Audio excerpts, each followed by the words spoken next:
Hi, and welcome to Mindshifters Radio with the Forgiveness Doctor, Dr. Michael Ryce. I'm your co-host, Jeanie Ryce, and we welcome you to the show. Today is Friday, May the 9th, our Aramaic Friday, year 2014. Our call-in number is 646-200-4169. Press 1, and that puts you in queue to talk to us. And we would love to hear your comments and your questions because that makes this your show. Welcome, Michael. Thank you, dear heart. It's an honor and a privilege to be here with everyone once again. We are just so delighted that you choose to spend time with us each day, or as many days as that you choose to do that. Today is Aramaic Fridays, and because Dale Hoffman, who we normally have on Fridays, is in a retreat where there's no phone service, he isn't going to be with us today. So we're going to talk about the Aramaic Lord's Prayer and the whole idea behind the Aramaic understanding of how the world works. When I introduce the Aramaic to someone, I love to use a little story about the Russian fellow who calls and wants to attend a series of workshops, and because there's someone in the community who speaks Russian, we asked them if they would kindly settle up at the airport and house him and translate for him and bring him to the workshops. After a full week of workshops, we get to spend some time with him. We really enjoy his company.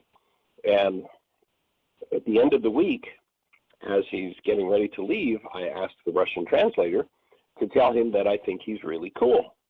And our Russian translator turns to him in his best Russian and says, "Michael thinks you've got a low body temperature." Thus becomes the problem in the Western world for understanding the Aramaic language. There's a thing we call an idiom. And an idiom cannot be translated. You can't just translate words and get an accurate understanding of an idiom. You've got to know what the idiom means. Then add to that insight from Vladimir Lenin as he wrote about his communist philosophy that the way to destroy a culture was to change the meaning of its words.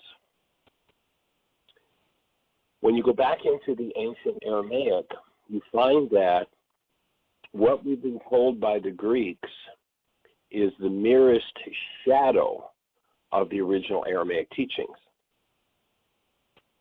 right down to the man's name. In the Greco-Roman world, they looked for a name for this guy that wasn't very acceptable because he was a rabbi in the Greco-Roman world, so they called him Jesus, which is Hail Zeus.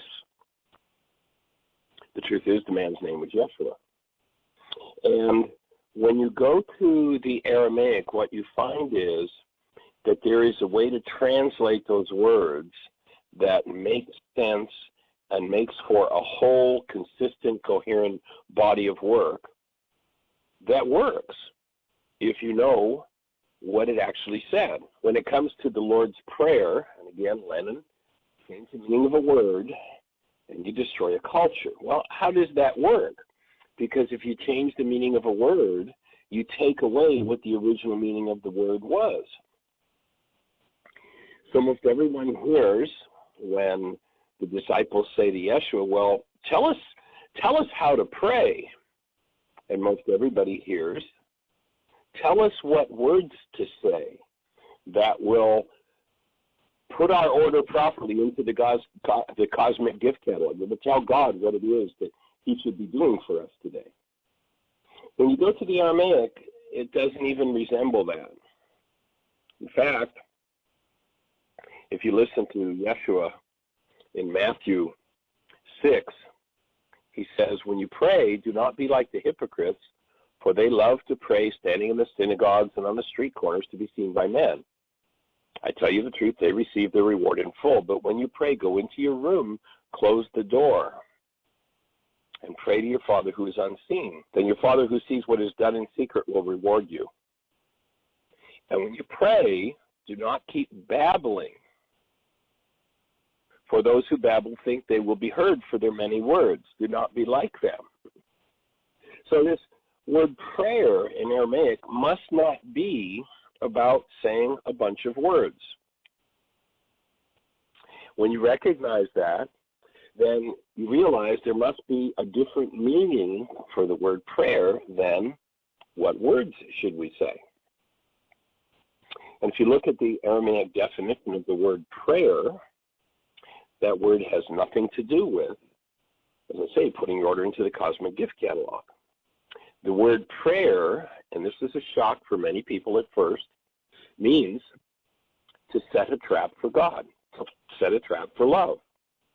And when you think of the fact that we live in an energetic world and you start to thinking in terms of energy systems, which is what the Aramaic language is, it's an energy systems language, then you understand that they understood how energy systems work, and that if you had a correct device for capturing a frequency, you could capture that frequency and somehow use it.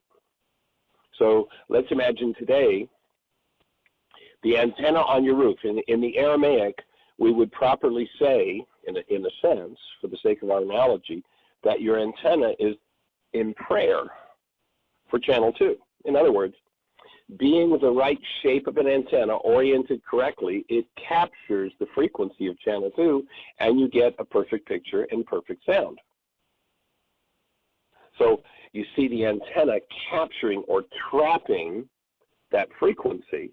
If the antenna is out of alignment or if it's out of shape, then it doesn't capture that frequency and you get a poor picture and poor sound. So what the disciples were saying to Yeshua in the Aramaic, in the original sense, was, how do I become aligned to capture the active presence of love as my physiology is designed to do? Now, if you've got a TV antenna up on the roof and somebody goes up and bends all of the arms and twists it backward, you're not going to get much of a signal through it. Interesting to note, in the world of physics, the shape of an antenna determines the frequency it receives. Why do cucumber beetles go and find the dead and the dying cucumbers and eat them? Because the cucumber beetle has an antenna. They have the right shape antenna. Ants don't have that antenna. They don't go and eat the cucumbers because they don't have a receiver for the frequency that the cucumber puts out when it's weak and dying. The structure is set up so the weak and dying are scarfed up by things like the cucumber beetle. Wherever there is weak fruit, wherever there are weak plants, there will be something that will come along and devour them. That's the way it works.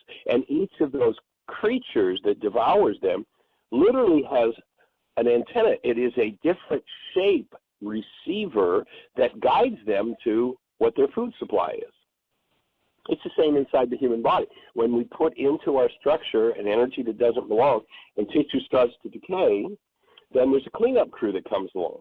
The bugs, the buzzards, the bacteria, the viruses are simply eating what is decaying. If you kill off the bugs and the buzzards, the cucumbers that are weak and dying don't come back to life if you kill off all the cucumber beetles. In the same way, the bacteria and the virus, if you kill them off inside your body, it doesn't bring your tissue back to life. In fact, your tissue suffers on a whole different level because you've added a poison on top of the fact that the tissue is weak and decaying in the first place. So there are decay bacteria that feed on tissue that doesn't belong. And when the tissue begins to decay, those bacteria multiply. Well, gee, what's this got to do with the Lord's Prayer? Well, it's all energy. When you understand how it works, it's all energy. When you make a request of the Creator, in Aramaic, that's not prayer, that's petition. It's a different thing. And what Yeshua explains to people is, your Father knows before you ask. You don't need to petition. In fact, everything that you need has already been sent to you. Of course, if we're sent something that we don't like, the tendency would be to want to condemn it and say, no, this isn't what I needed. Actually, when you say somebody showed up in my life that enraged me, sooner or later you got to start to recognize this is your reaction. The reason you run away has nothing to do with the stimulus, it's got to do with the contents of your mind. The reason you go into pain or turmoil is because of what's inside of you. And you got exactly what you needed. The Creator is always sending us what we need. So you don't have to be asking, Yeshua says. So clearly, when he says you don't have to be asking, when he's explaining prayer, he's not telling them how to ask for something. So you have to reconcile the conflict between what we've been taught about prayer, put your order in the cosmic gift catalog, and what Yeshua said. Well, of course, you have to know the meaning of his word. Without accurate word meanings, you can't carry out the instructions that are given. And until you understand the context of the speaking and what the words meant, then you can't carry out those instructions. And so the instructions in what's been called the Lord's Prayer is how to set a trap for God, how to become the space, how to align yourself so that you capture, as your physiology, being human, is designed to do, the active presence of love. Now, you'll notice when they ask Yeshua this question about prayer, he doesn't say these words. He says, pray in this way. In other words, here's the instruction set. This is a set of instructions. This is a how-to. It isn't stand around and prattle words every Sunday morning. He specifically says, do not recite and repeat. To recite and repeat means memorization, coming from your head, the intellect. And that defeats the whole purpose of being the active space of love. So one of the steps is you've got to be out of your mind. And to let go of the intellect, then to tap into what that instruction set is about, gives us a whole different process to go through. So this idiom, to set a trap for, to become the space or to become in tune with the active presence of love, is what is meant by the word prayer. He was giving, when you go through the Aramaic, he was giving us a pattern, not literal words to say, a pattern with which to become the space where the active presence of love reflects or is trapped, captured by your antenna, empowering you to live as the active presence of love. And if you hold a newborn child, you know exactly what the active presence of love is. How do you capture that? That's what this so-called Lord's Prayer is about. It's not about much speaking. So it's a set of instructions for inoculating against losing your human life. So, in effect, what Yeshua says here is there's one prayer. There's one set of instructions for how to align. And that alignment taps you in to your wholeness. When you find and capture that wholeness, he says, then everything else will be added on to you. Don't be concerned about tomorrow. It'll take care of itself if you become that space of love first. And sooner or later, once again, you got to own that if you're not the space of love. Any instant where you're not the space of love, you have a problem. And you got to stop pretending that your problem is what somebody else said or what somebody else did. Sooner or later, you got to own this is about you. And once you do, then you can move out of that space of frustration, anger, fear. You're going to be attacked, whatever it is that you run away from or that you want to attack in the face of. And you realign yourself to be, you listen to this instruction set that he gave, and you become the space where love expresses. And as it does, out of that space, everything you want will come. Sooner or later, we've got to stop our denial. We've got to stop blaming somebody else for what we're feeling inside of us. So Yeshua is telling us that he's not giving us words to repeat like drones, not words to be spoken or believed, but instructions on how to orient yourself. The antenna. Some of you might remember, you had a crank on your TV antenna back when you had one of those on the roof. And when you wanted to watch Channel 2, you turned the antenna a certain way, and boom, there you had a perfect picture when it came into alignment. And you had to reorient the antenna if you wanted to watch Channel 4. So you turned the crank, and as you turned the crank, the antenna turned. And when it was in sync, when it was oriented properly, you had a perfect picture for Channel 4.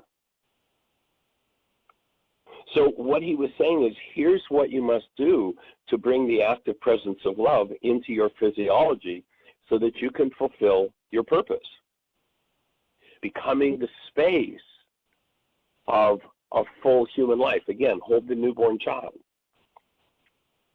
And once you tap into this Aramaic instruction set for how to orient yourself, you find that it's all encapsulated in this one set of instructions. He gave such an awesome set of instructions. Again, don't stand around and say it. Follow the instructions. There are 5 categories that need attention in order to become that space of love. And then, just watch and notice the order of the instructions. At first, there is the acknowledgement of the Creator. Hallowed be thy name isn't about anything other than recognizing that when I tap into the active presence of love, I am honoring or worshiping, I am emulating that active presence of love. And then there's appreciation. Then there's acknowledgement and forgiveness. And then in that instruction set, there's our work, our part in the forgiveness process that heals and preserves the space of love in us. If you go back to the ancient word that came to represent going to church, you went to liturgy. That word originally, and in Aramaic, that word means our common work, that we've each got a common work to do. So people came together to do their work together. Church wasn't about religion. It was about people coming together in its origins to do their work. So I'd like to go through a rendition of this Aramaic instruction set so that instead of translation, we can tap into what he was telling us.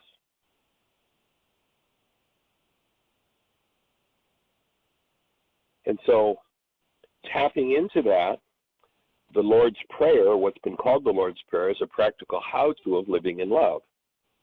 In essence, what he's saying is, forget your list and become the space. When these instruction sets are followed with the goal of attunement to our true nature, with real sincerity and reverence, then this prayer empowers us to live in the space of love as our essential nature, what we're designed to function as, what we're created to be. And I'd like to share an interpretation rather than a direct translation, because of course the instruction set is going to vary from culture to culture depending on the kinds of issues to be dealt with in the culture. Our Western culture has different issues to deal with than the Eastern Aramaic culture had 2,000 years ago. But this is faithful to the instruction set that Yeshua gave, accessing and tapping into this active space of love. And so I'll just invite you to imagine that you're sitting beside the Sea of Galilee and you're listening. Allow yourself to just breathe deeply and orient yourself to tapping into understanding for you in the world you live in how this instruction set fits for you. What do you need to follow of this instruction set? Is there something that it informs you about that will serve you in living as the active space of love in your world? And so imagine you're sitting there, the physicists tell us time and space mean nothing, so let's imagine you're sitting there 2,000 years ago, and instead of listening to my word, instead of being on Blog Talk Radio, you're actually sitting at his feet listening to his words. And let's listen to what the instruction set would look like for our culture. And it starts out, our eternal Creator, parent to us all, who is in the realms of the unmanifest, make out or carve out a space in us for wholeness, that we may be taught to honor, emulate, and serve you. Let your counsel, your wisdom, and your love come alive in us, and let your light penetrate us. Attune us to and empower us to conceive of and understand that will which you have already created for us. Teach us so that we may give birth to your fruit. That you renew and feed us daily with the presence of your love, the love of each other, and the food we receive is a gift we gratefully accept. Thank you for restoring us to abundance, teaching us gratitude, and how to give as you give, and presence love as you are the presence of love for both the just and the unjust. That you forgive from us those realities we've engaged in that do us harm and do not belong in our humanness. It's another of your blessings we appreciate. We commit to responsibility in forgiving as to those painful realities that others trigger in us. When we're tempted or lost in materialism or fall out of harmony with your love, that you're there with us, being that space of love, that your love is always present, no matter how far we fall, no matter where we go, is a blessing we gratefully accept. That with your grace you deliver us from our errors, and through your light part us from darkness, is another blessing that flows from your presence. We receive each of these gifts with gratitude and praise.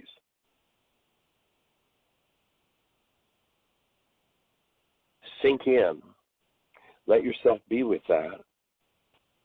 And then I'm going to play an absolutely awesome voice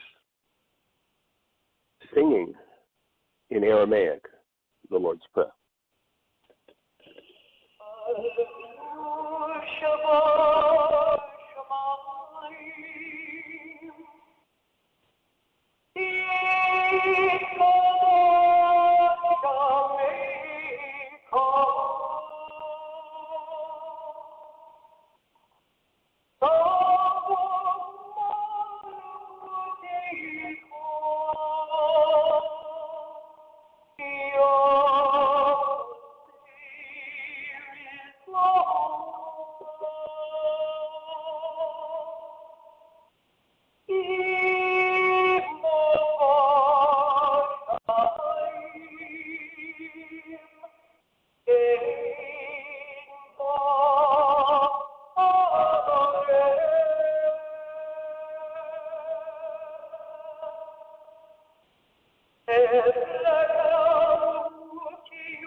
Just be with that energy and imagine yourself fully being able to understand that instruction set, perhaps not with your head, but with your heart,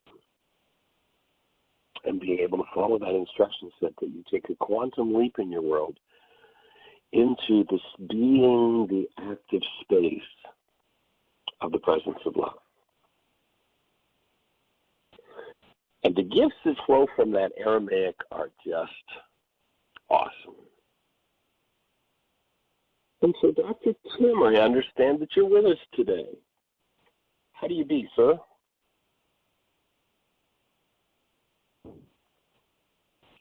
He actually dropped off of the switchboard. Let me look and see. Let me scroll down and see if he's come back on. Yes, he's back with us. I got nope, not him. So he's not with us. He's dropped off. He must have had a client come in or something. Oh, there he is. Welcome, Dr. Tim. Hello. Hey there, good sir. How do you be? Well, I'm not sure how to follow that. Well,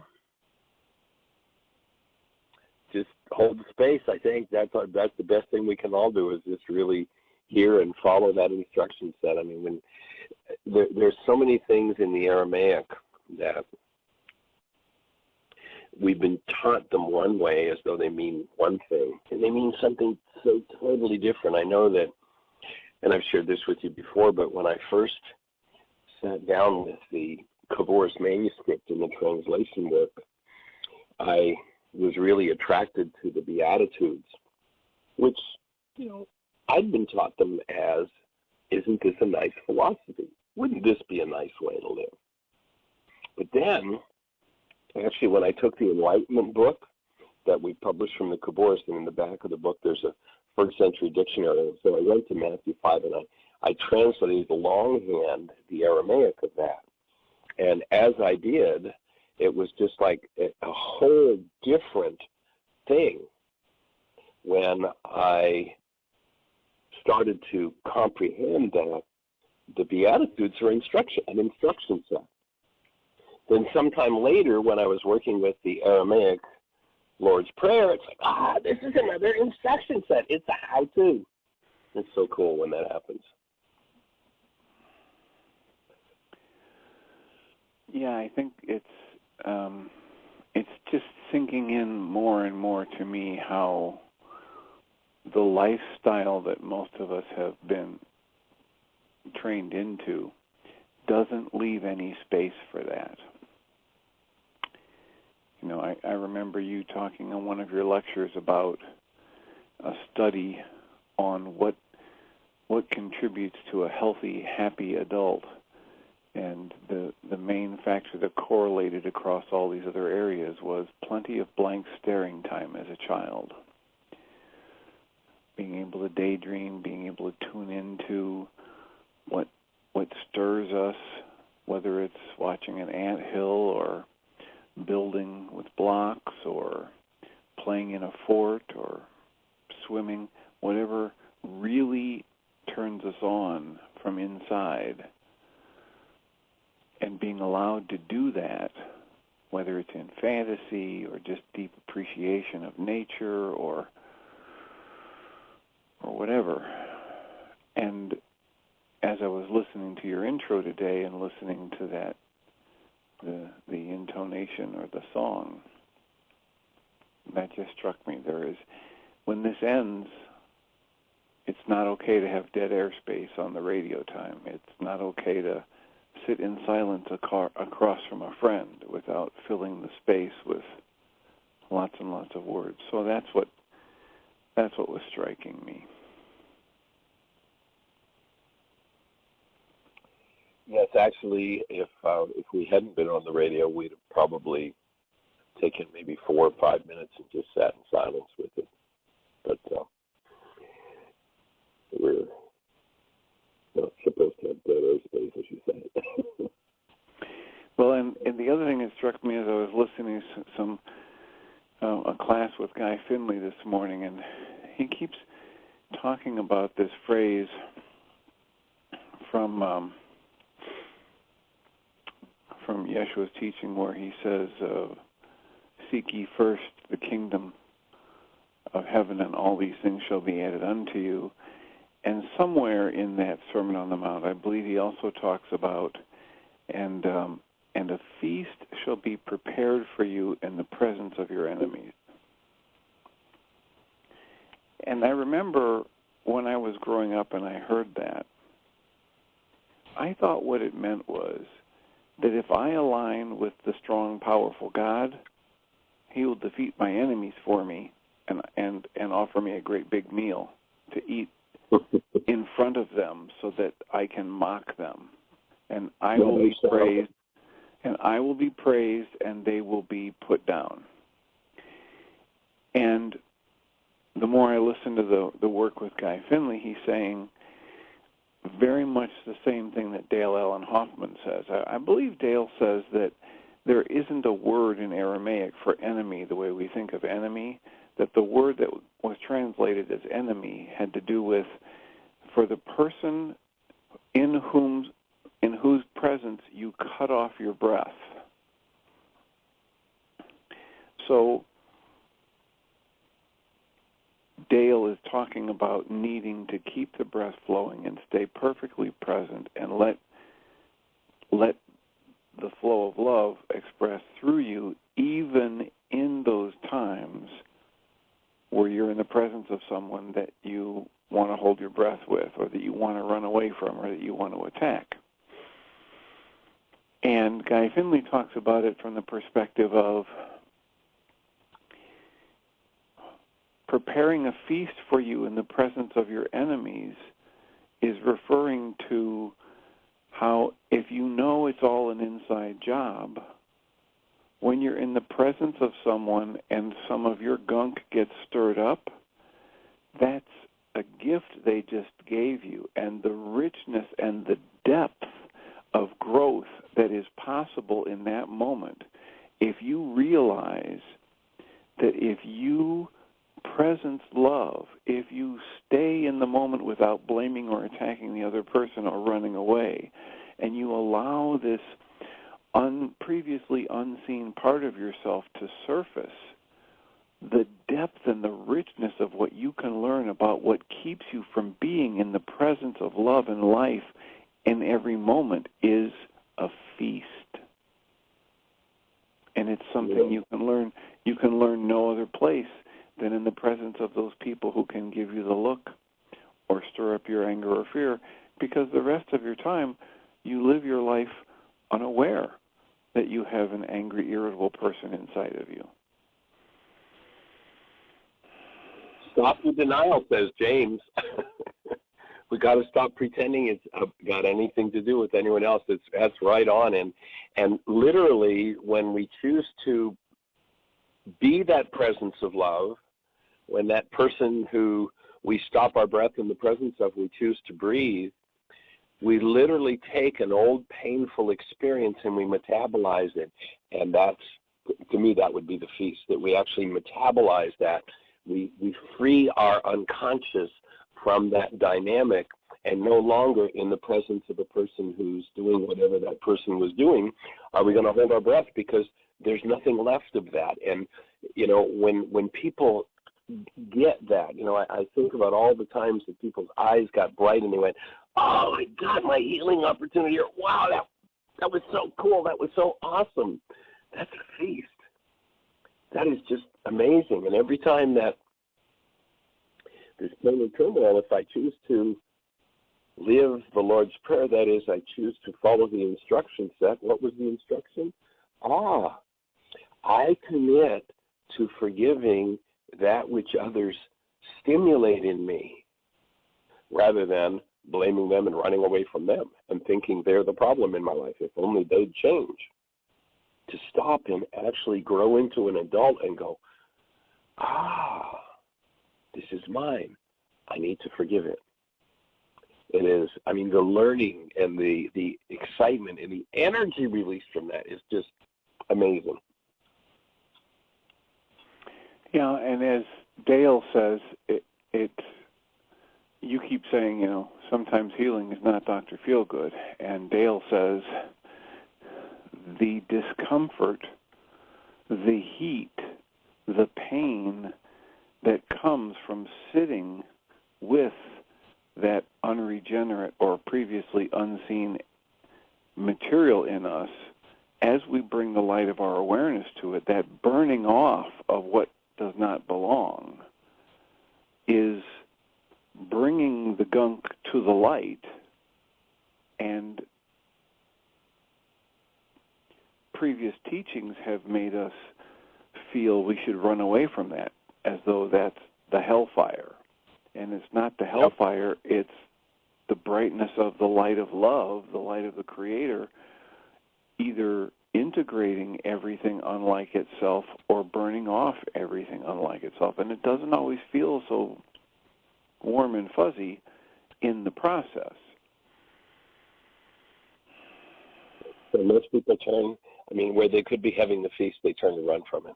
And that's, it's unfortunate, but of course that's the purpose of building the brain cell, so that we can literally turn another way, which is the Aramaic meaning of the word repent. Repent's got nothing to do with you're a sinner and you need to turn away from your sin, because on the level where you engage in energies that don't belong in your structure, you got 360-degree vision. You can't turn away from it, but you can turn toward and embrace presence of love, and that's what this instruction set is about. That's what this thing they call the Lord's Prayer is about. It's the instructions for how to do that.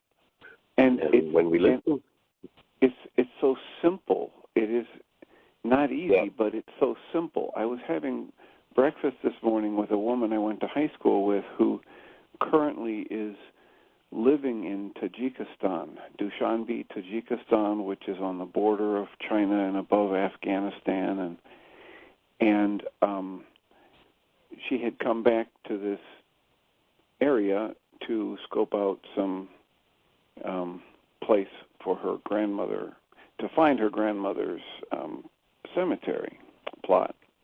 And when she did, she discovered that in this Serbian cemetery, they have monuments built to people who were responsible for horrendous war crimes in the Second World War.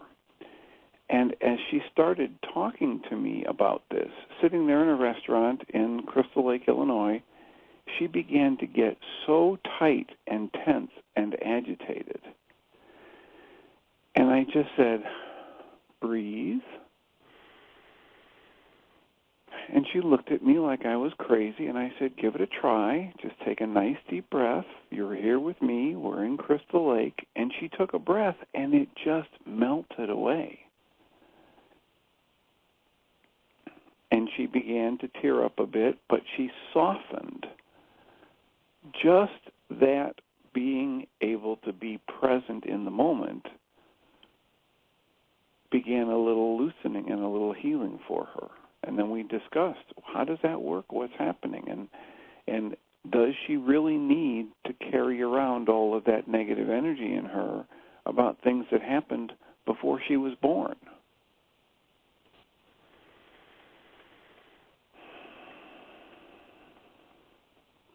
Powerful stuff. Powerful stuff.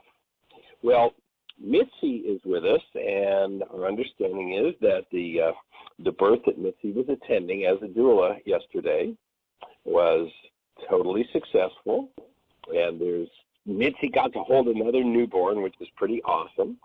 So let's tap in and see what Mitzi has to share with us.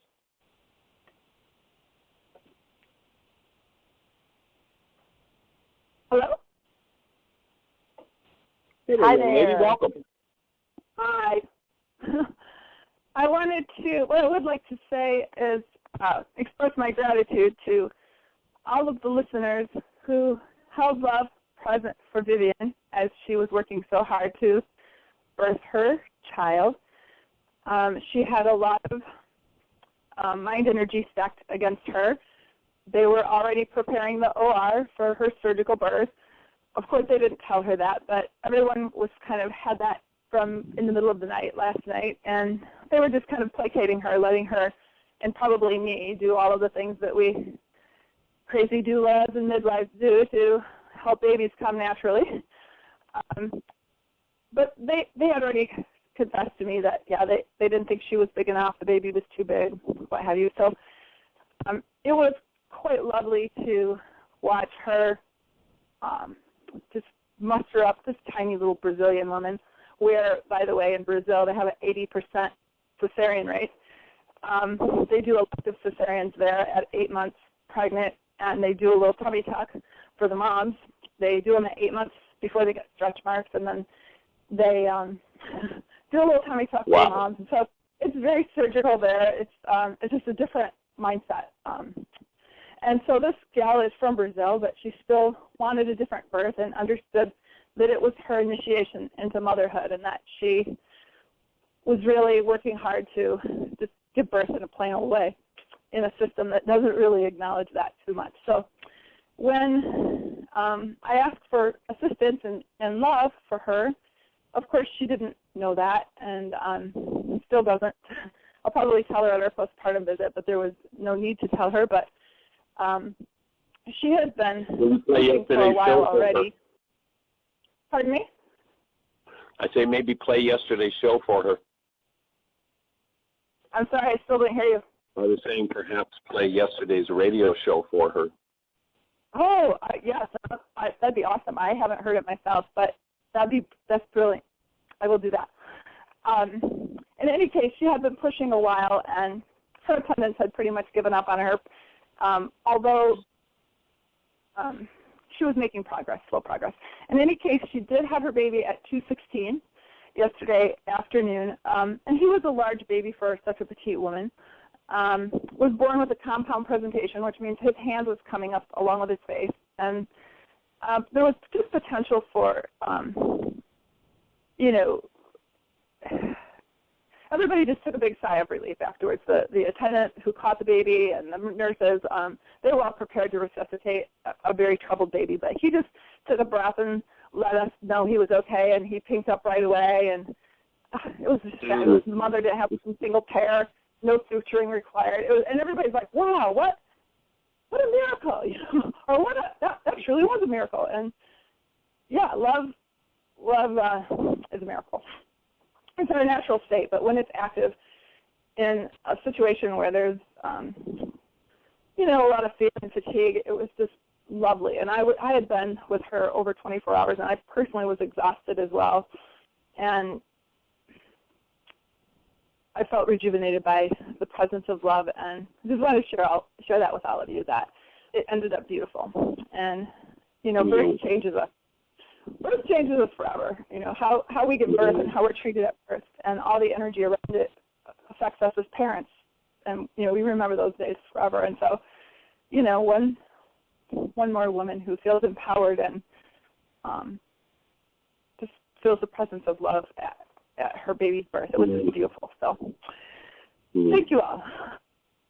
Well, we are just so honored that you share with us what's happening in your world, and that you're that space for women and babies coming into the world, the lives you touch and the lives you change, and that you gave us the opportunity to participate yesterday. It was absolutely awesome.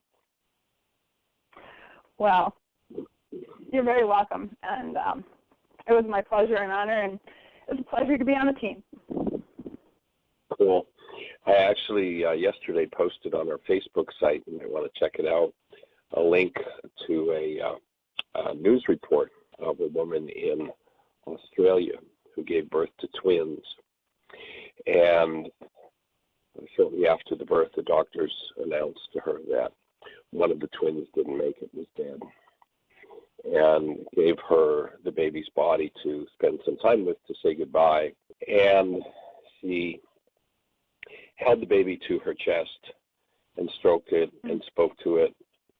And when the baby's body moved, the doctor said, "It's okay, the baby's dead. That's just nerves. It doesn't mean anything." And within a few minutes, the baby opened its eyes and was breathing. And they had pronounced it clinically dead.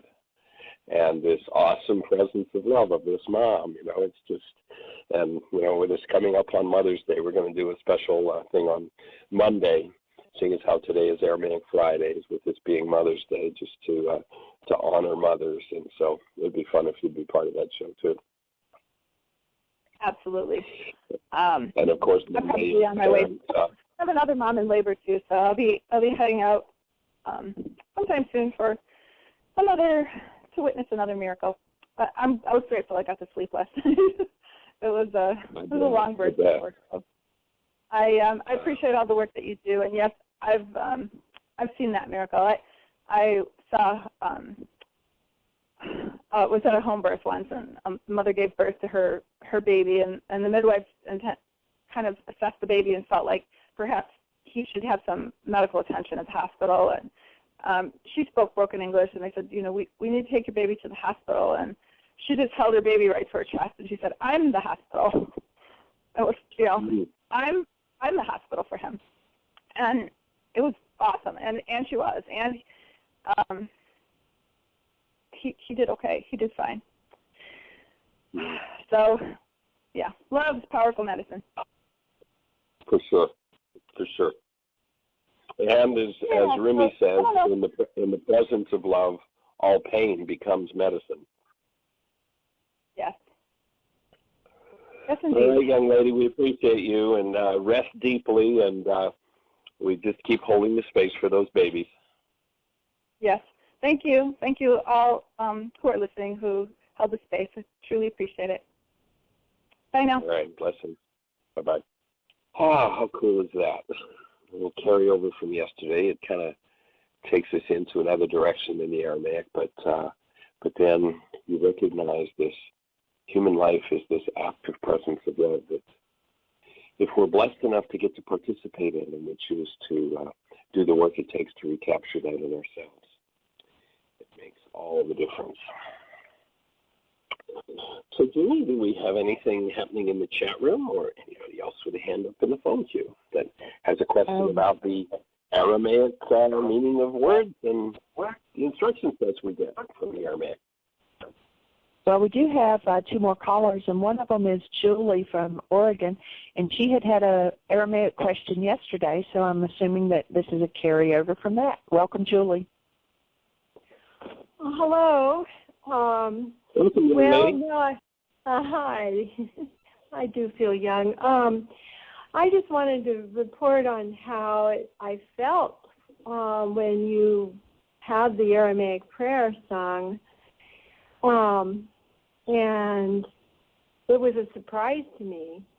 I was not paying full attention, and so all of a sudden singing came on, and I thought, what is Michael doing? What if there's new people? What if, and my mind went like that. And I just let my mind go like that. And I let myself absorb whatever I could. And then at the end, when you said, let's just be still and be with this and absorb, I did. And that brought me more into the present moment.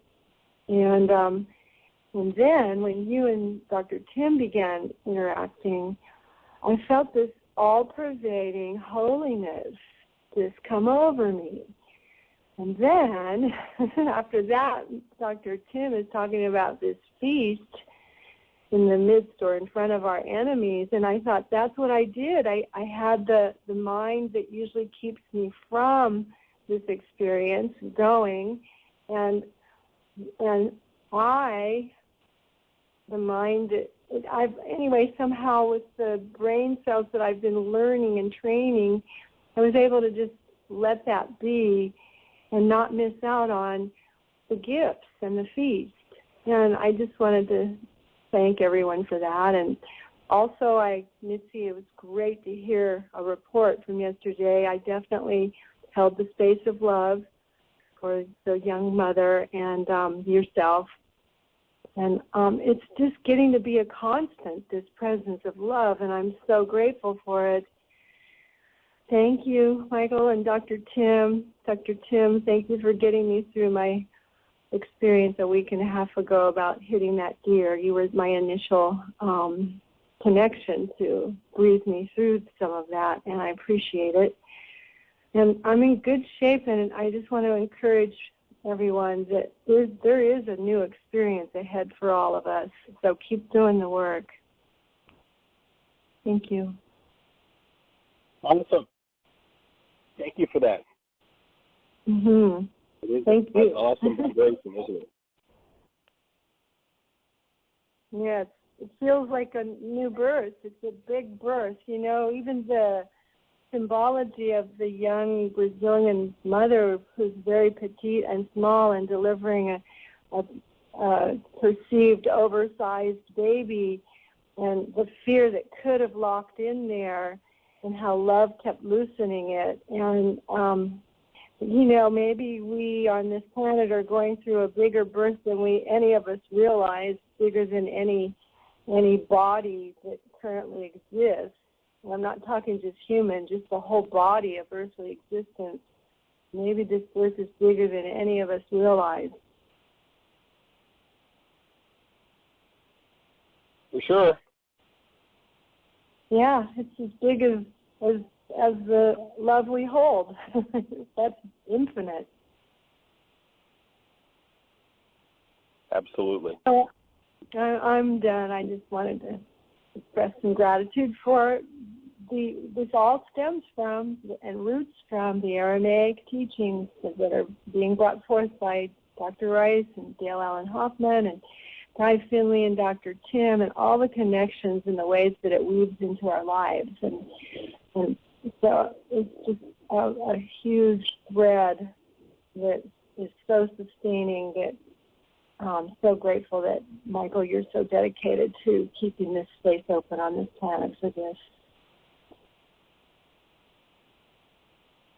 Well, and Julie, we will everybody's support. Our purpose is to take it to and make it available to every mind, heart, and being on the planet. And so we're in the process.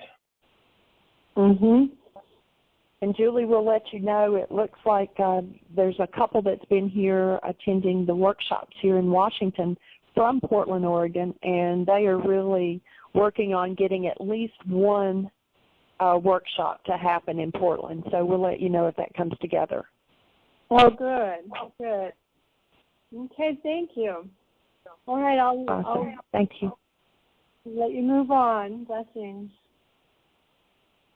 Okay, we do have another caller, and it's area code 765. I think this might be Sunny. Welcome. Hi there. This is Sunny. Hey, Sunny. You have a question for us on the Aramaic? Yes.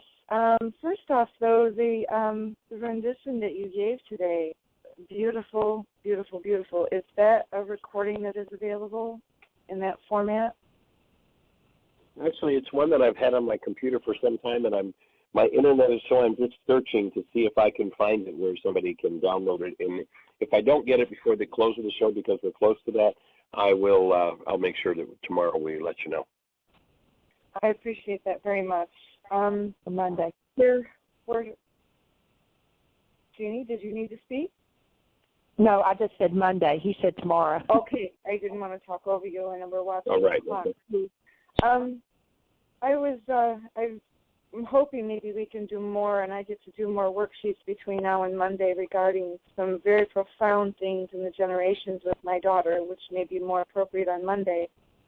But I was speaking with my professor today and excited and sharing the show with him that I thought he might enjoy it. And I asked him, and I wonder what your take is on this, Michael, on these children, my daughter, her friends.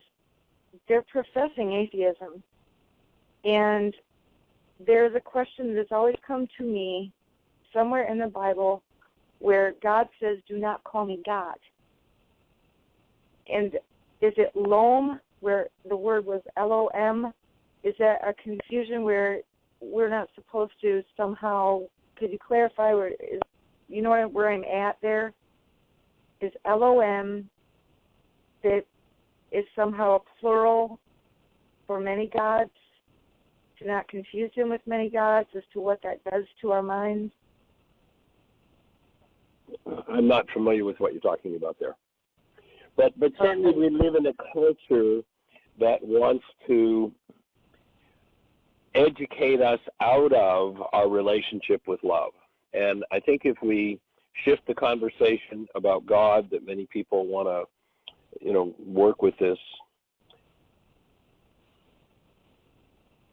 intellectual concept that when we start to move into, ask your daughter if she's ever, and if she hasn't perhaps find a way to visit someone with a newborn and let her have that direct experience. And as you have that direct experience, then that whole intellectual concept goes away and you start to work in relationship with the active presence of love. Well, that would be my take. That's where we want to go with it.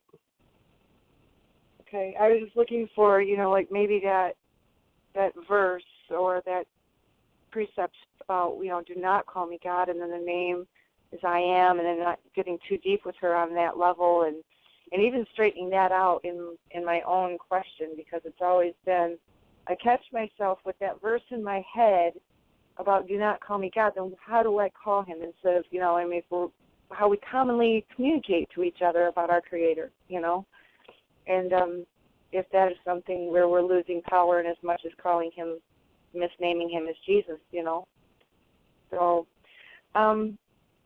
but I asked her about a seed, if she knew where a seed came from and all these things, and she just said nature. And I just did the best I could with her at her present state, which is something we're still kind of working through. But go for the active presence of love. Go for the active presence of love would be my take. All the intellectual conversation, all the confusion that's been structured into us by the world, you're not going to argue or figure out your way out of that.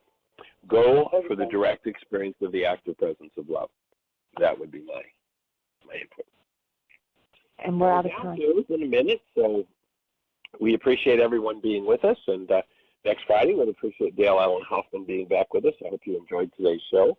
And if you're in the Washington State and in the Tri-Cities area, we'll be in Richland, Washington tonight, doing our last Laws of Living, our last workshop tonight. Tomorrow, doing Mind Shifters and Simple Pleadings. So if you're here, come play with us. We appreciate you. Watch for the schedule in Portland if you're in that area. Check out Heartland's schedule on our website. Blessings. Bye-bye.